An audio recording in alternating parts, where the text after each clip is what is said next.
Hello dear students, welcome to chemistry online classes. Today we are starting first year first lesson, that is some basic concepts in chemistry. ರಸಾಯನಶಾಸ್ತ್ರದ ಮೂಲ ಪರಿಕಲ್ಪನೆಗಳು ಅಂತ ನಾವು ಕರಿತೀವಿ. ಇದು 7 ಅಂಕಗಳನ್ನು ಒಳಗೊಂಡಿರುತ್ತೆ.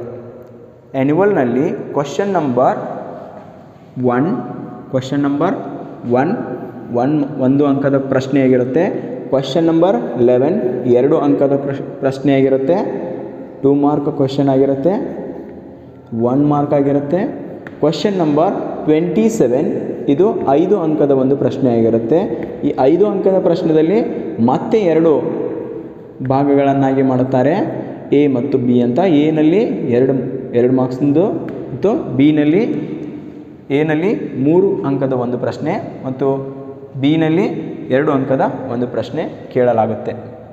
ಹಾಗಾದರೆ what you mean by chemistry? Chemistry ಅಂದರೆ ಏನು? Chemistry it is the branch of science.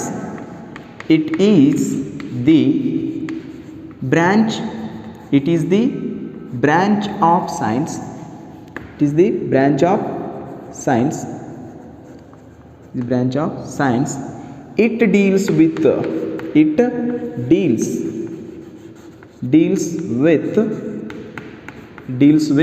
study of what? Study of matter. Then how to study the matter? ಇದೊಂದು ವಿಜ್ಞಾನದ ಶಾಖೆಯಾಗಿದ್ದು ಇದರಲ್ಲಿ ದ್ರವ್ಯದ ಬಗ್ಗೆ ಅಭ್ಯಸಿಸಲಾಗುತ್ತೆ. ಅದನ್ನು ಏನಂತ ಕರಿತೀವಿ? ಕೆಮಿಸ್ಟ್ರಿ ಅಂತ ಕರಿತೀವಿ, ರಸಾಯನಶಾಸ್ತ್ರ ಅಂತ ಕರಿತೀವಿ. ಹಾಗಾದರೆ ರಸಾಯನಶಾಸ್ತ್ರ ಎಂದರೆ ಏನು? It is the branch of science. ಇದೊಂದು ವಿಜ್ಞಾನದ ಶಾಖೆ. ಇದರಲ್ಲಿ ಏನು ಮಾಡಲಾಗ್ತಿದೆ? ಮ್ಯಾಟರ್ ಅಂದರೆ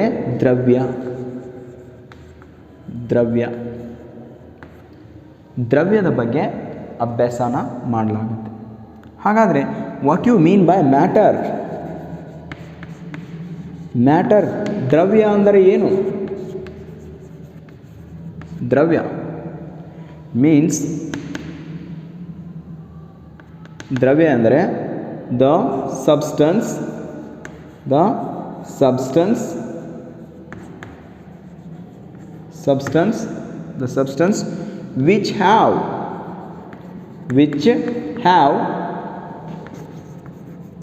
which have mass,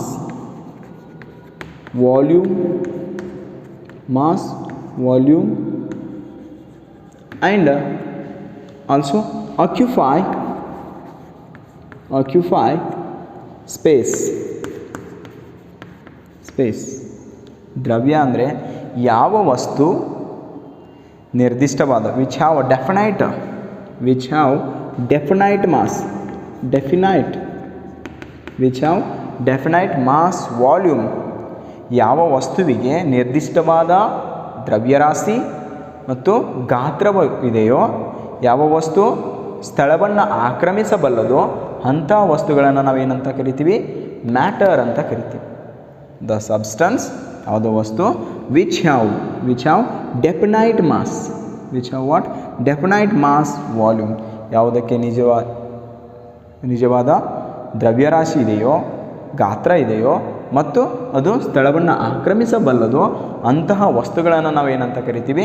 ಮ್ಯಾಟರ್ ಅಂತ ಕರಿತೀವಿ. The substance which have definite mass, volume and occupy space, it is called what? Matter. ಅದನ್ನು ನಾವೇನಂತ ಕರಿತೀವಿ? ಮ್ಯಾಟರ್ ಅಂತ ಕರಿತೀವಿ.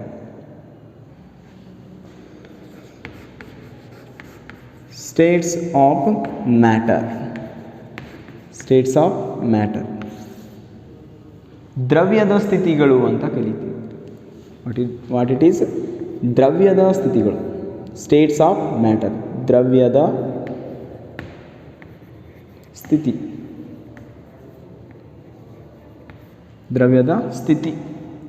What are the states of matter? ದ್ರವ್ಯದ ಸ್ಥಿತಿಗಳು ಯಾವುವು?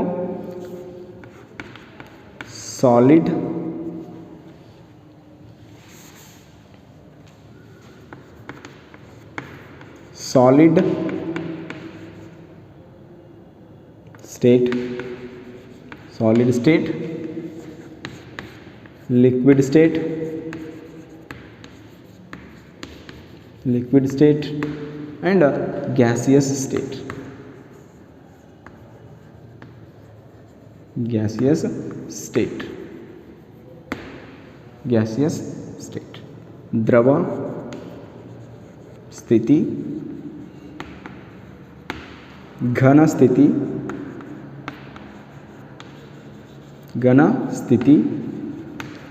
ಇದು ಅನಿಲ ಸ್ಥಿತಿ.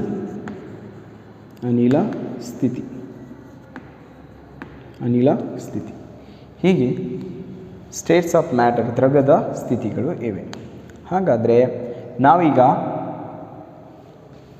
ಬ್ರಾಂಚಸ್ ಆಫ್ ಕೆಮಿಸ್ಟ್ರಿಯ ಶಾಖೆಗಳ ಬಗ್ಗೆ ನೋಡೋಣ. ಕೆಮಿಸ್ಟ್ರಿಯಲ್ಲಿ ಫಿಸಿಕಲ್ ಭೌತ ರಸಾಯನಶಾಸ್ತ್ರ, ಫಿಸಿಕಲ್ ಕೆಮಿಸ್ಟ್ರಿ, ಭೌತ ರಸಾಯನಶಾಸ್ತ್ರ, physical chemistry.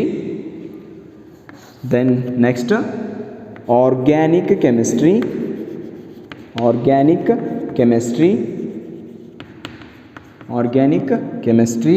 Then inorganic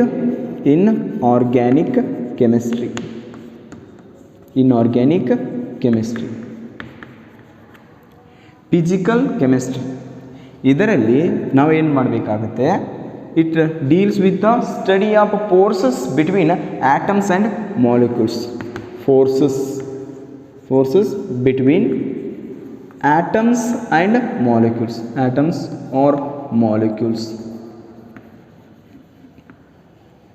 it deals with the study of forces between the atoms and molecules.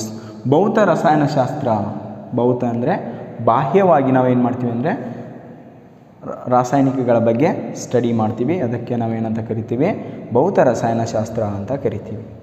ಸಾವಯವ ರಸಾಯನಶಾಸ್ತ್ರ, ಆರ್ಗ್ಯಾನಿಕ್ ಕೆಮಿಸ್ಟ್ರಿ, ಸಾವಯವ ರಸಾಯನಶಾಸ್ತ್ರ. ಇದರಲ್ಲಿ ನಾವು ಏನು ಮಾಡ್ತೀವಿ ಅಂದರೆ carbon and carbon related compounds, study of carbon and its related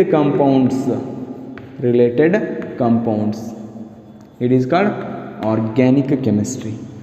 related compounds is called organic chemistry.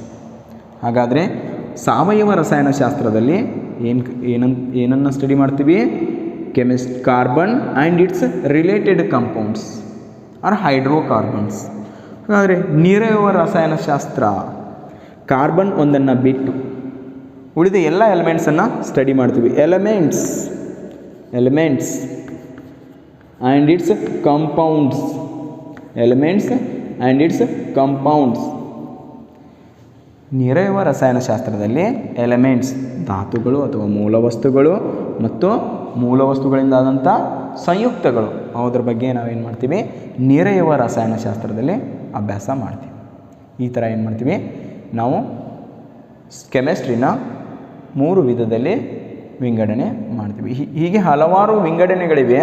ಅವು ಯಾವಂದರೆ polymer chemistry, pharmaceutical chemistry, like this biochemistry, like this. So many branches are there.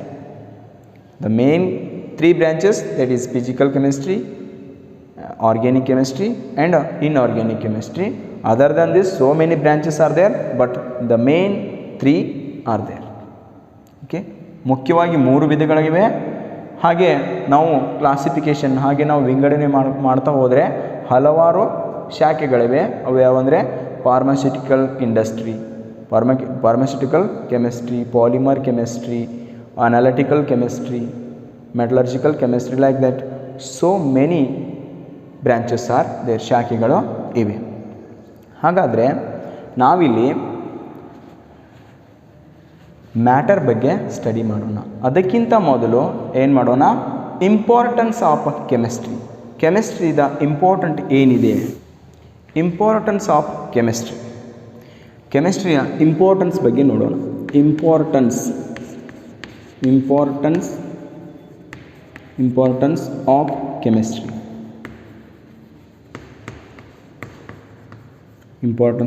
Chemistry. ಹಾಗಾದರೆ ಕೆಮಿಸ್ಟ್ರಿಯಲ್ಲಿ ಏನೇನು importance ಇದೆ ನೋಡಿ. ನಾವು day to day ಲೈಫ್ನಲ್ಲಿ so many chemistry words, chemistry related ಕಂಪೌಂಡ್ಸನ್ನು ಯೂಸ್ ಮಾಡ್ತೀವಿ. ಅದರಲ್ಲಿ ಪಾಲಿಮರ್ಸನ್ನು ಯೂಸ್ ಮಾಡ್ತೀವಿ. Polymers like what brush, bucket, jug, like that. Industries, textile industry,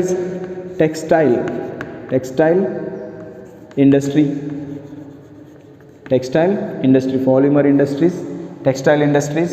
This is also basic is chemistry itself. Then pharmaceutical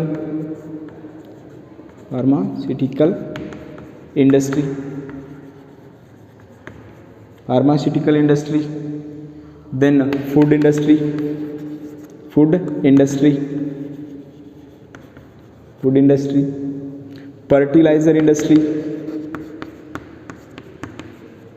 fertilizer industries, and insecticide and pesticide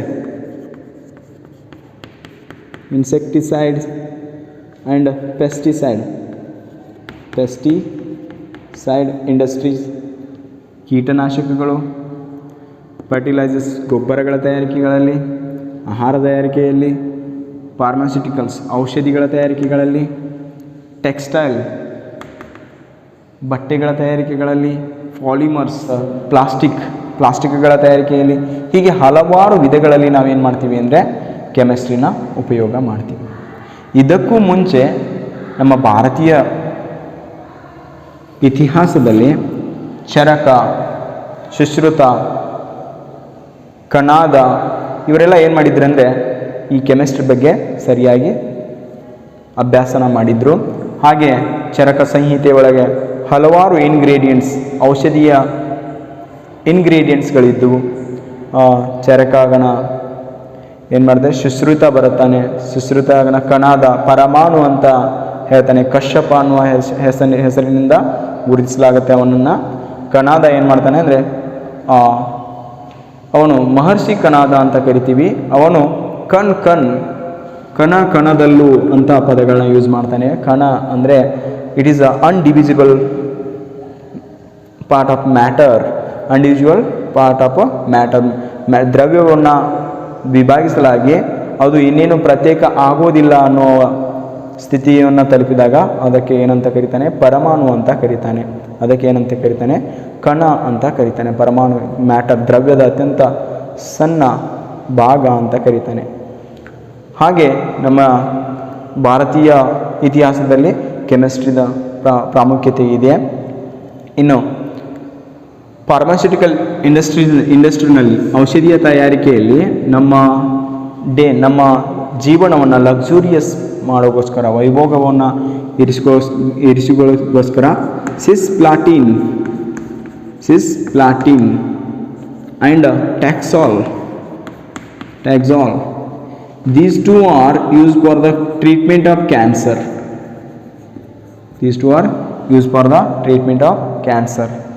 AZT, azithromycin. It is used to cure, not a cure, reduce AIDS, HIV. Like this, so many important benefited compounds are prepared by what? Chemistry. Like this, chemistry takes a important measurements. Okay. Chemistry ಅಂದರೆ ಏನಂತ ಹೇಳಿದ್ದೀವಿ ನಾವು? Study of matter. ಹಾಗಾದರೆ matter ಅಂದರೆ ಏನು? Matter ಅಂದರೆ ದ್ರವ್ಯ ಅಂದರೆ which occupies the space, having volume, definite volume, mass, like that. ನಿರ್ದಿಷ್ಟವಾದ ಗಾತ್ರ, ದ್ರವ್ಯರಾಶಿ ಯಾವುದು ಹೊಂದಿರುತ್ತದೆಯೋ, ಯಾವುದು ಸ್ಥಳವನ್ನು ಆಕ್ರಮಿಸಬಲ್ಲದೋ ಅದಕ್ಕೆ ನಾವೇನಂತ ಕರಿತೀವಿ? ಮ್ಯಾಟರ್ ಅಂತ ಕರಿತೀವಿ. ಮ್ಯಾಟರ್ನ ಸ್ಥಿತಿಗಳು, ದ್ರವ್ಯದ ಸ್ಥಿತಿಗಳು ಯಾವುವು? Solid state, isn't it? Solid state, liquid state and gaseous state. Gaseous state. ಇನ್ನೂ ಎರಡು ಸ್ಥಿತಿಗಳಿವೆ. ಅವು ಯಾವುವು ಅಂದರೆ Bose Einstein condenser state and plasma state. Total 5 stages, but we have to study only 3 stages, that is solid state, liquid state and gaseous state. Solid state in Kannada ಘನ ಸ್ಥಿತಿ. ಘನ ಸ್ಥಿತಿ, ಘನ ಸ್ಥಿತಿ, ಘನ ಸ್ಥಿತಿ. ಹಾಗಾದರೆ what you mean by solid state? ಘನ ಸ್ಥಿತಿ ಅಂದರೆ ಏನು? ಇದು ದ್ರವ್ಯದ ಒಂದು ರೂಪ. It is the state of matter. ದ್ರವ್ಯದ ಒಂದು ಸ್ಥಿತಿ. It is the what these are the states of matter. ಹಾಗಾದರೆ ಸಾಲಿಡ್ ಸ್ಟೇಟ್ ಅಂದರೆ ಇದು ದ್ರವ್ಯದ ಒಂದು ಸ್ಥಿತಿ. Solid state it is a state of matter. Matter, it is a state of matter. ಇದೊಂದೇನು ಸ್ಟೇಟ್ ಆಫ್ ಮ್ಯಾಟರ್, ದ್ರವ್ಯದ ಒಂದು ಸ್ಥಿತಿ. ಇನ್ ವಿಚ್ ಇದರಲ್ಲಿ ಆಟಮ್ಸ್ ಆರ್ ಇದರಲ್ಲಿ ಅಣುಗಳು ಅಥವಾ ಪರಮಾಣುಗಳು, atoms or molecules are compactly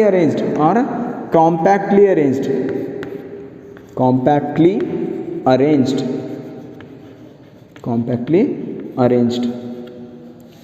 ಇದು ಒಂದು ದ್ರವ್ಯದ ಸ್ಥಿತಿ. ಇದರಲ್ಲಿ ಅಣುಗಳು ಅಥವಾ ಪರಮಾಣುಗಳು ಒತ್ತೊತ್ತಾಗಿ ಅರೇಂಜ್ಮೆಂಟ್ ಆಗಿವೆ. ಒತ್ತೊತ್ತಾಗಿ arranged. Compactly arranged are very closely arranged or close together,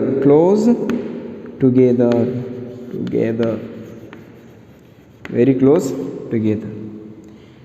ಘನ ಸ್ಥಿತಿಯಲ್ಲಿ ಅಣುಗಳ ಜೋಡಣೆ ಯಾವ ಥರ ಇದೆ? ಒತ್ತೊತ್ತಾಗಿದೆ. ಹಾಗಾದರೆ ದ್ರವ ಸ್ಥಿತಿಯಲ್ಲಿ ಲಿಕ್ವಿಡ್ ಸ್ಟೇಟ್, ದ್ರವ ಸ್ಥಿತಿಯಲ್ಲಿ ಅಣುಗಳ ಜೋಡಣೆ ಯಾವ ಥರ ಇದೆ? ದ್ರವ ಸ್ಥಿತಿಯಲ್ಲಿ ಅಣುಗಳ ಜೋಡಣೆ ಹೇಗಿದೆ ಅಂದರೆ ವೆರಿ ಸಿಂಪಲ್, ನಿಮಗೆಲ್ಲ ಗೊತ್ತೇ ಇದೆ. ಏನು? ಬಿಡಿಯಾಗಿದೆ. ಯಾವ ಥರ ಇದೆ? It is also state of matter, isn't it? It is a state of matter, ಹೌದಲ್ವಾ? ಇದು ಒಂದು ದ್ರವ್ಯದ ಸ್ಥಿತಿ. ಇದು ಒಂದು ದ್ರವ್ಯದ ಸ್ಥಿತಿ. ದ್ರವ್ಯದಲ್ಲಿ ಎಷ್ಟು ಸ್ಥಿತಿಗಳಿವೆ? ಘನ, ದ್ರವ, ಅನಿಲ, ಹೀಗೆ ಮುಖ್ಯವಾಗಿ 3 ಸ್ಥಿತಿಗಳಿವೆ. ಅದರಲ್ಲಿ ಲಿಕ್ವಿಡ್ ಸ್ಟೇಟ್, ದ್ರವ ಸ್ಥಿತಿ, ಇದು ಒಂದು ದ್ರವ್ಯದ ಸ್ಥಿತಿ. ಇದರಲ್ಲಿ ಅಣುಗಳ ಜೋಡಣೆ ಯಾವ ಥರ ಇದೆ? ಅಣುಗಳು ಅಥವಾ ಪರಮಾಣುಗಳ ಜೋಡಣೆ ಯಾವ ಥರ ಇದೆ? In which atoms or molecules. In this atoms, ಪರಮಾಣುಗಳು ಆರ್ ಮಾಲಿಕ್ಯೂಲ್ಸ್, ಪರಮಾಣುಗಳು ಆರ್ ಅಣುಗಳು ಯಾವ ಥರ ಇವೆ? Loosely arranged.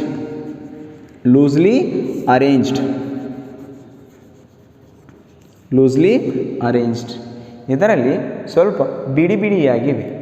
ಅಣುಗಳ ಜೋಡಣೆ ಯಾವ ಥರ ಇದೆ? ಇದರಲ್ಲಿ ಅಣುಗಳು ಅಥವಾ ಪರಮಾಣುಗಳ ಜೋಡಣೆ ಬಿಡಿಯಾಗಿದೆ. For example water. ಇದರಲ್ಲಿ ಅಣುಗಳ ಜೋಡಣೆ ಏನಾಗಿದೆ? ಬಿಡಿಯಾಗಿದೆ. ಇದರಲ್ಲಿ ಅಣುಗಳ ಜೋಡಣೆ ಕಾಂಪ್ಯಾಕ್ಟ್ಲಿ ಇದೆ, ಮೀನ್ಸ್ ವಾಟ್? ಕ್ಲೋಸ್ಲಿ, ಒತ್ತೊತ್ತಾಗಿ ಇದೆ. ಹಾಗಾದರೆ ಗ್ಯಾಸಿಯಸ್, ಅನಿಲ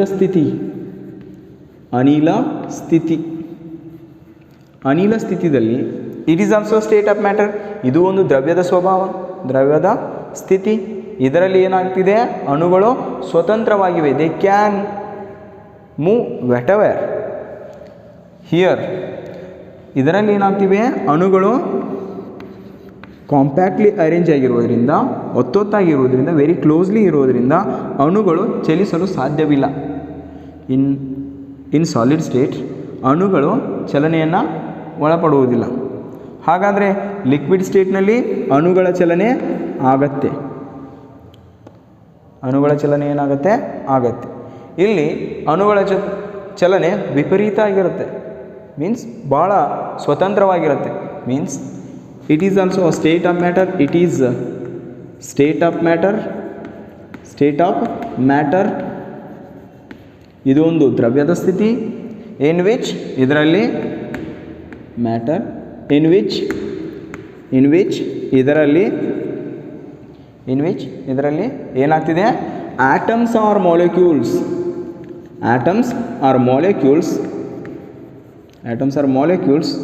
how they are arranged, they are freely, atoms or molecules are free to one another, ಒಂದಕ್ಕೊಂದು ಏನಾಗಿವೆ, one other. ಅನಿಲ ಸ್ಥಿತಿನಲ್ಲಿ ಅಣುಗಳ ಜೋಡಣೆ ಏನಾಗಿದೆ, ಸ್ವತಂತ್ರವಾಗಿವೆ. ದೇ ಕ್ಯಾನ್ ಮೂವ್ ಎನಿವೇರ್, ಅವು ಯಾವ ಕಡೆ ಬೇಕಾದ ಹೋಗಬಹುದು. ಆದರೆ ದ್ರವ ಸ್ಥಿತಿಯಲ್ಲಿ ಕೊಟ್ಟಂಥ ಸ್ಪೇಸ್ನಲ್ಲೇ ಚಲಿಸಬಹುದು. ಹಾಗಾದರೆ ಘನ ಸ್ಥಿತಿಯಲ್ಲಿ ಅಣುಗಳ ಜೋಡಣೆ ಒತ್ತೊತ್ತಾಗಿರೋದ್ರಿಂದ ಅವುಗಳ ಚಲನೆಗೆ ಏನಾಗಿದೆ, ಸ್ಟಾಪ್, ಚಲನೆಯನ್ನು ನಿರ್ಬಂಧಿಸಲಾಗಿದೆ, prohibited. The moment of atoms, ಚಲನೆ, moment of atoms are prohibited in the solid state, ನಿರ್ಬಂಧಿಸಲಾಗಿದೆ. ಸಾಲಿಡ್ ಸ್ಟೇಟ್ನಲ್ಲಿ ಅಣುಗಳ ಚಲನೆ ಏನಾಗಿದೆ, ನಿರ್ಬಂಧವನ್ನು ಹೊಂದಿದೆ.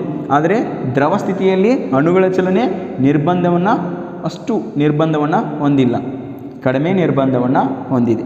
ಆದರೆ ಅನಿಲ ಸ್ಥಿತಿಯಲ್ಲಿ ಅಣುಗಳ ಚಲನೆ ಏನಾಗಿದೆ, ಸ್ವತಂತ್ರವಾಗಿದೆ. ದೇ ಕ್ಯಾನ್ ಮೂವ್ ಎನಿವೇರ್, ಯಾವ ಕಡೆ ಬೇಕಾದ್ದು ಅದೇನಾಗ್ಬೋದು, ಮೂಮೆಂಟನ್ನು ತೋರಿಸ್ಬೋದು. ಹೀಗೆ ಏನಾಗ್ತಿದೆ, ಸ್ಟೇಟ್ಸ್ ಆಫ್ ಮ್ಯಾಟರ್ ಇದೆ. ಓಕೆ, ಈ ಮ್ಯಾಟರನ್ನು ನಾವೇನು ಮಾಡ್ತೀವಿ, ಕ್ಲಾಸಿಫಿಕೇಷನ್ ಮಾಡ್ತೀವಿ. Classification of matter.